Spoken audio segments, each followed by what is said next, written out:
Assalamualaikum warahmatullahi wabarakatuh.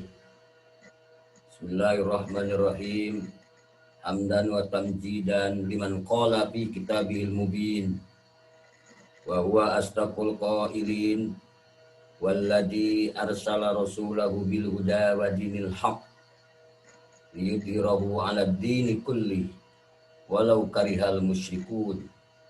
Salatan wa tasliman ala sayyidina wa syafi'ina wa wasilatina ila rabbina Muhammadin sallallahu alaihi wasallam, amma ba'du. Alhamdulillah, atas izin Allah kita semua dapat berjumpa kembali. Selamat bertemu, selamat berjumpa kembali dalam kajian Kitab Risalah Ahlus Sunnah wal Jamaah.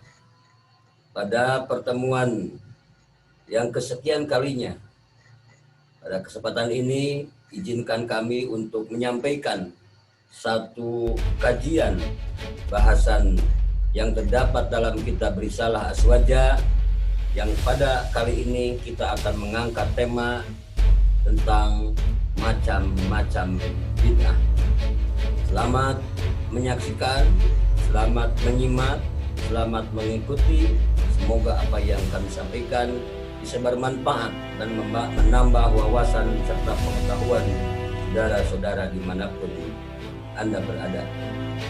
Wallahul muwafiq ila aqwamit thoriq. Wassalamualaikum warahmatullahi wabarakatuh. Dirgahayu Indonesia.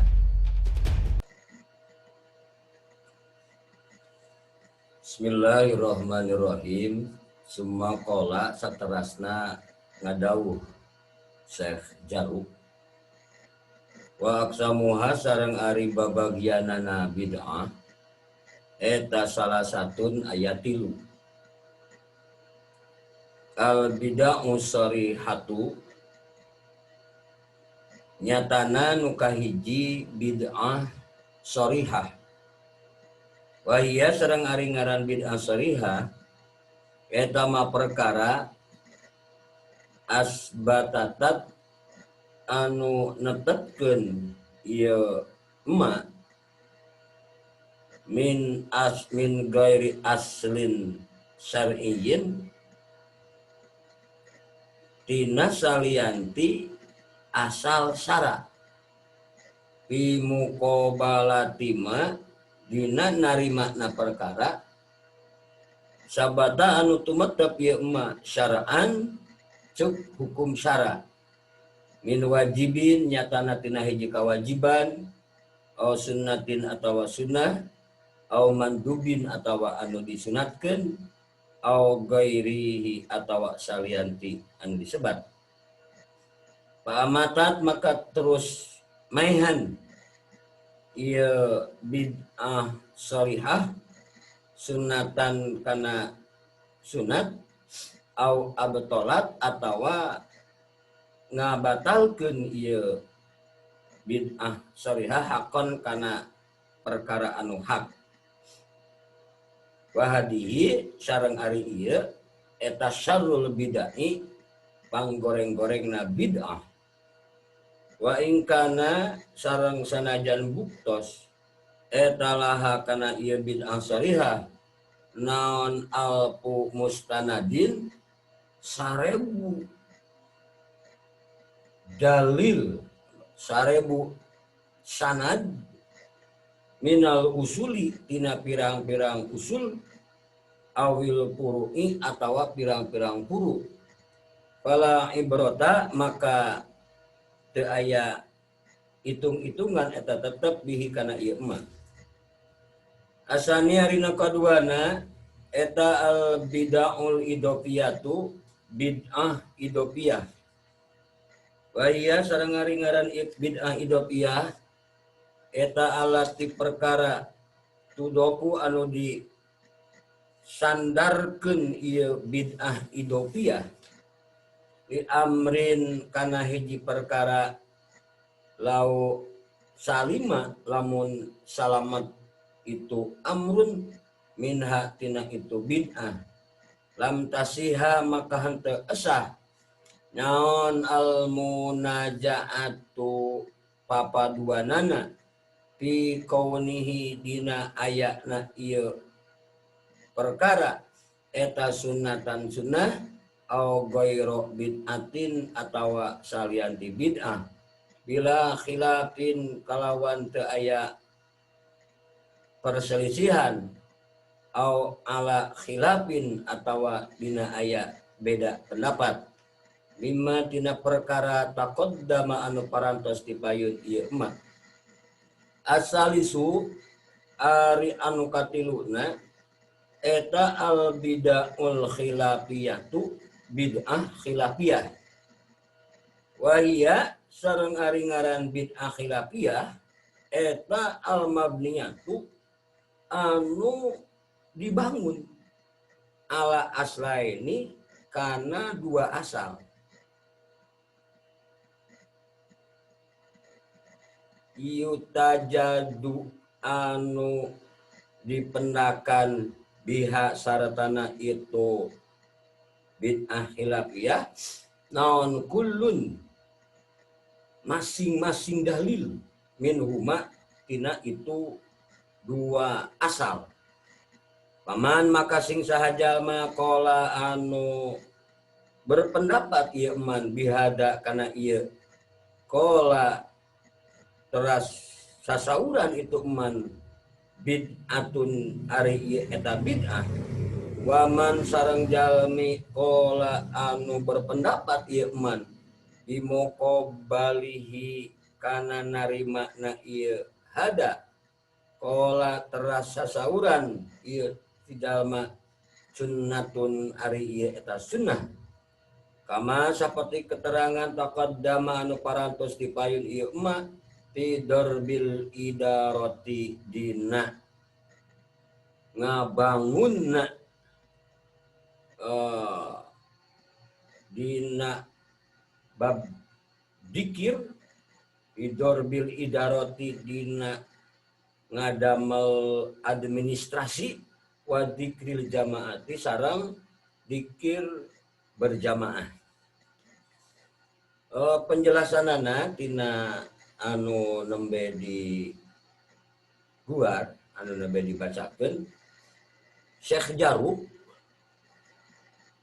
mengatakan bahwa bid'ah itu paling tidak terbagi ada 3 macam. Yang pertama ada bid'ah sharihah.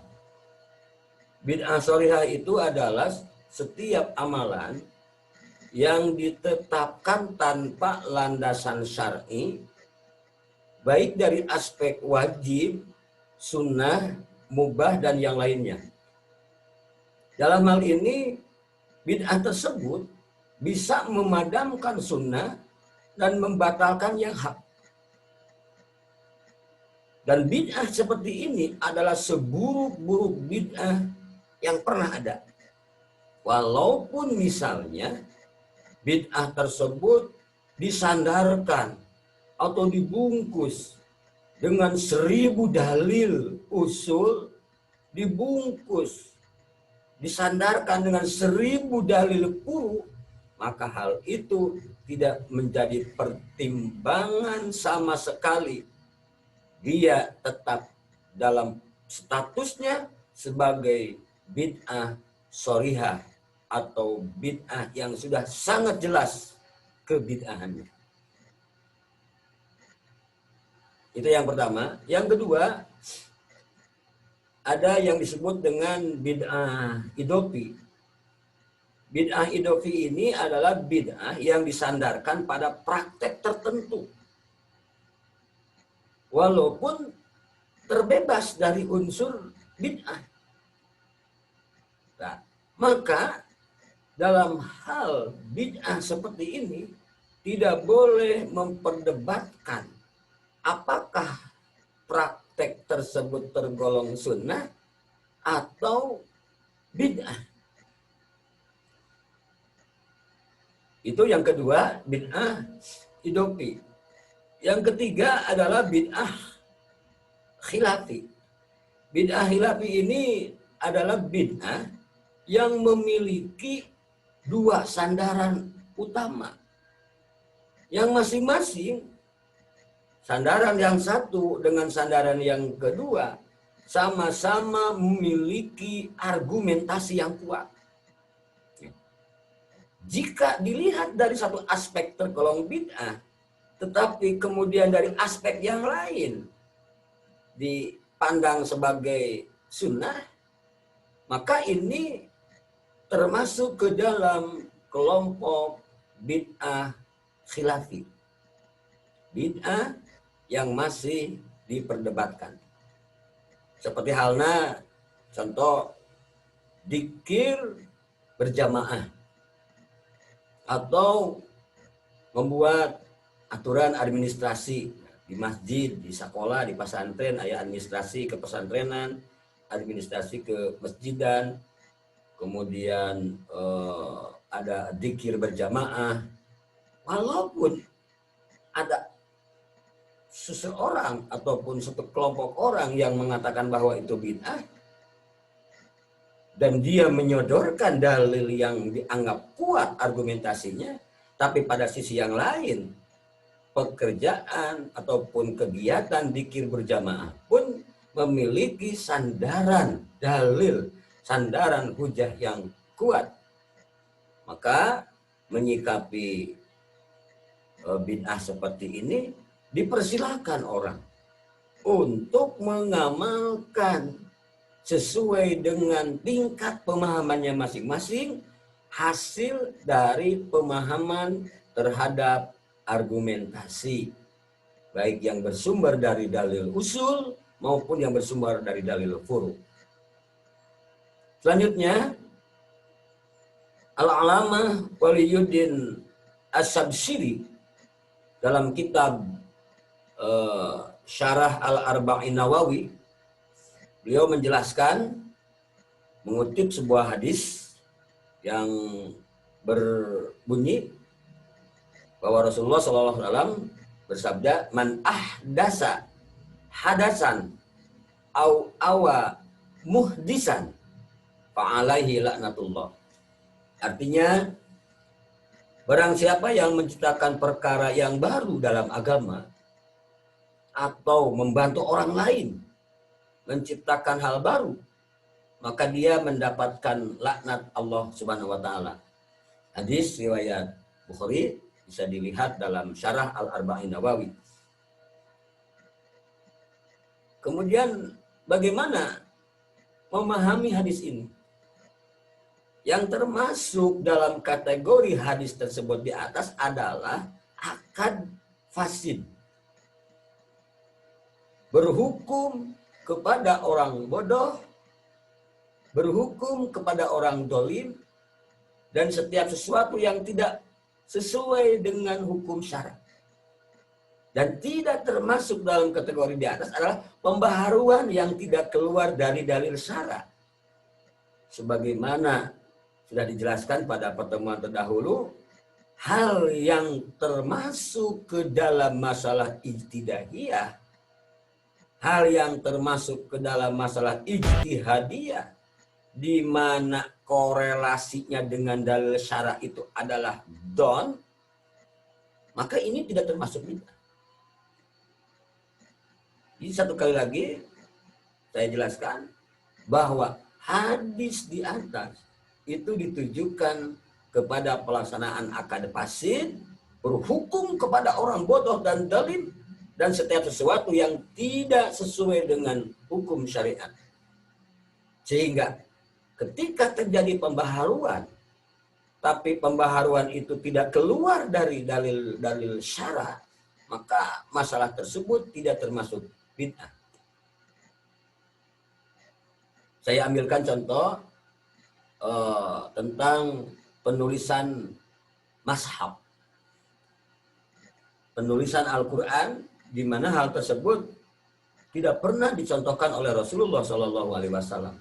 Tapi di masa sahabat, dimulai pada masa sahabat Abu Bakar, Umar, dan disempurnakan pada masa sahabat Utsman bin Affan, sehingga sampai kepada kita sekarang yang kita kenal dengan istilah mazhab Utsmani. Itu adalah sesuatu yang yang baru, yang tidak pernah dikenal pada zaman Rasul, tapi justru dilaksanakan oleh para sahabat. Dan ini tidak menyalahi dalil syara, walaupun sesuatu yang baru. Selanjutnya ada lagi contoh diantaranya merumuskan madhab-madhab. Di zaman Nabi tidak ada yang namanya madhab. Madhab itu baru muncul pada masa tabi'in. Ada lagi menulis ilmu nahwu, menulis ilmu hisab, dan seterusnya. Sehingga kesimpulannya, jika ada orang yang mengatakan bahwa sesuatu yang baru itu adalah bid'ah, maka saya sarankan orang itu untuk tidak sekolah ataupun belajar ilmu-ilmu baru, ilmu fisika, ilmu kedokteran, ilmu kimia, ilmu nahwu, ilmu hisab, astronomi, dan seterusnya. Karena hal-hal tersebut, ilmu-ilmu tersebut merupakan ilmu-ilmu hadis atau ilmu baru. Oleh karenanya, Syekh Ibnu Abdul Salam membagi menjadi 5 bid'ah itu. Jadi, kepada sahabat yang sering latah dan gampang monis jelema bid'ah, saya sarankan untuk mendengarkan penjelasan ini. Dengarkan.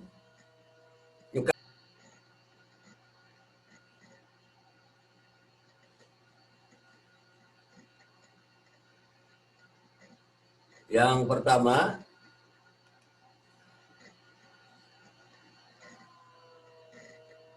bid'ah wajib. Ada bid'ah wajib. Seperti belajar ilmu nahwu. Nah, ilmu nahwu ini merupakan ilmu yang berkaitan dengan tata bahasa Arab. Jika seseorang ingin memahami tentang struktur gaya bahasa Al-Quran, maka ia mesti belajar ilmu nahwu, ilmu sorot, ilmu ma'ani, ilmu balaghah, ilmu bayan, yang kesemuanya itu merupakan ilmu-ilmu baru. Maka karena ilmu-ilmu baru hukumnya bid'ah itu. Kan bid'ahnya bid'ah wajib. Ente mau apal Al-Quran, lamun teu ngarti nahwu. Mau apal Quran mun teu ngarti ilmu sorot, balaghah, jeung sejeuna. Maka bid'ahnya bid'ah wajib. Seperti juga belajar ilmu ghoribil Quran. Ilmu tentang tajwid, tentang kata-kata yang asing yang ada dalam Quran. Kata-kata yang sulit dibacanya di dalam Quran. Kata-kata muskilat. Maka ini menjadi wajib. Itu yang pertama. Yang kedua ada bid'ah haram. Bid'ah haram ini adalah contohnya seperti madhab-madhab yang berada dalam lingkaran tauhid,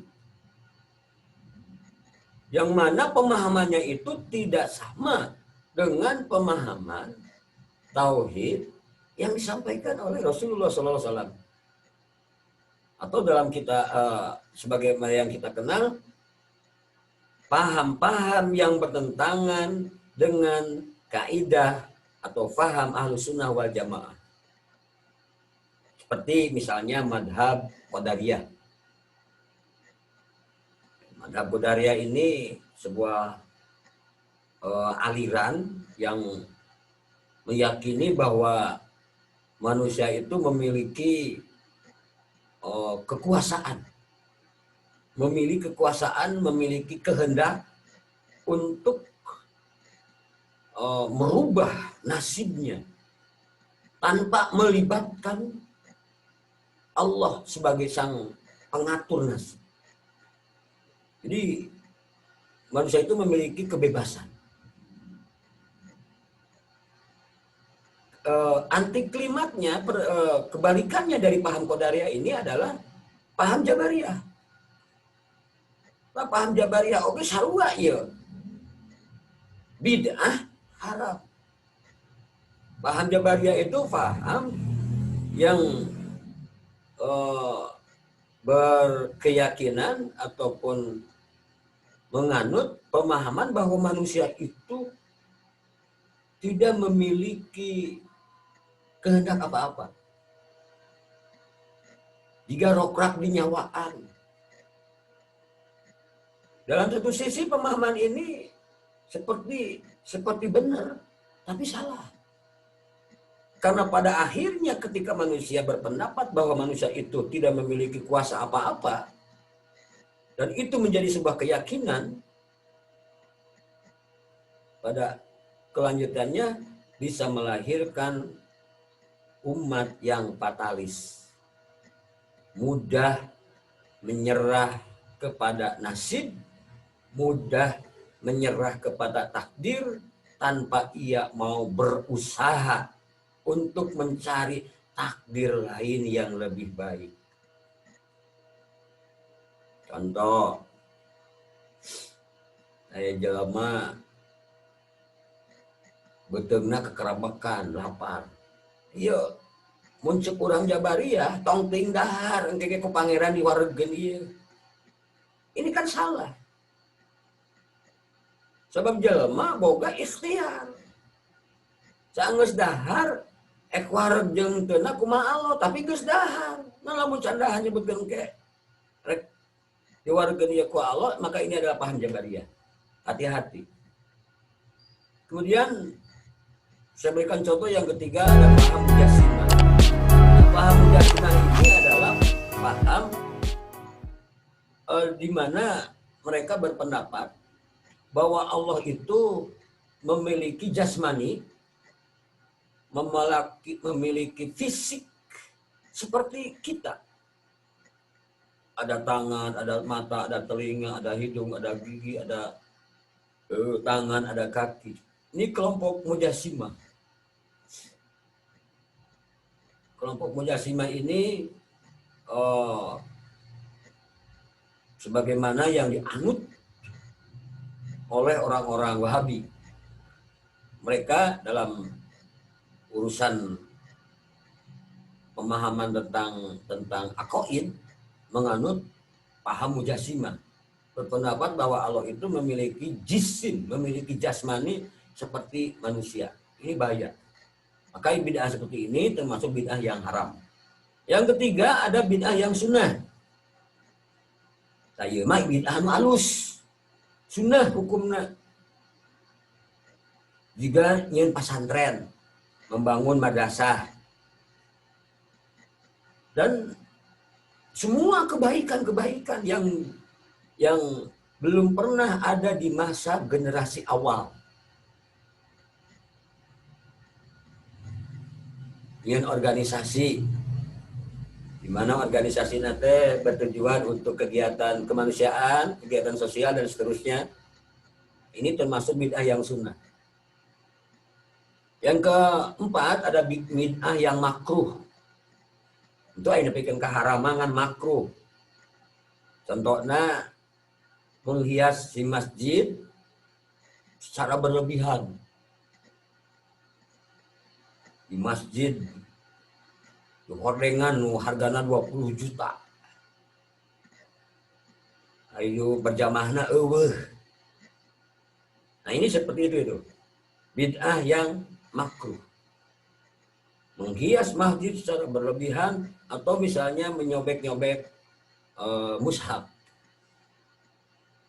Dan yang terakhir ada bid'ah yang mubah.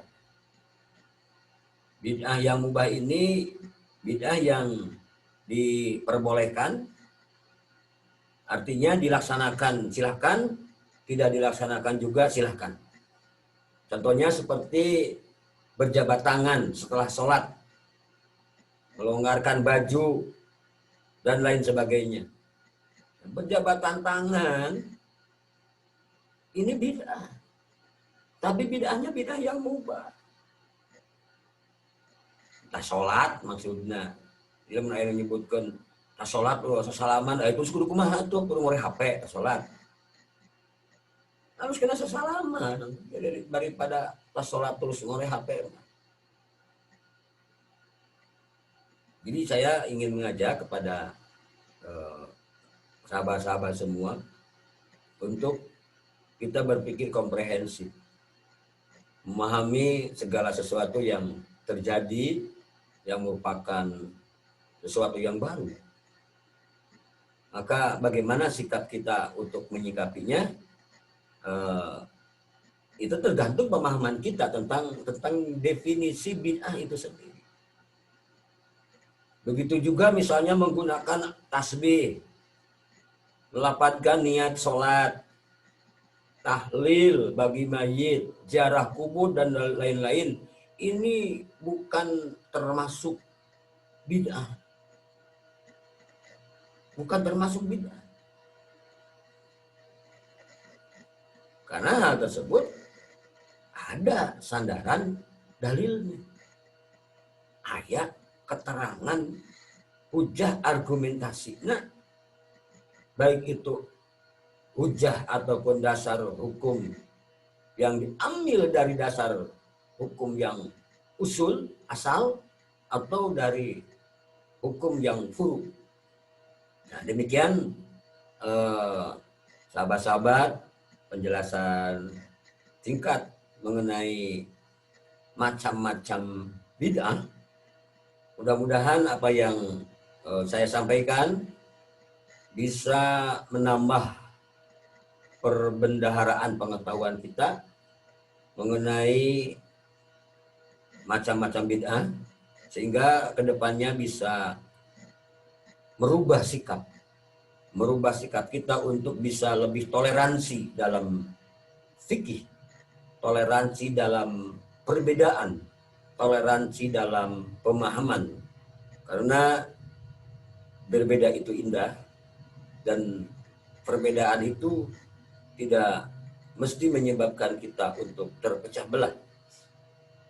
Saya Syarif Dayat, MWCN Urancah Channel. Sekian yang dapat kami sampaikan. Wallahul muwafiq ila aqwamit thoriq. Wassalamualaikum warahmatullahi wabarakatuh. Siapa kita? NU. Aswaja akidah kita. NKRI harga mati.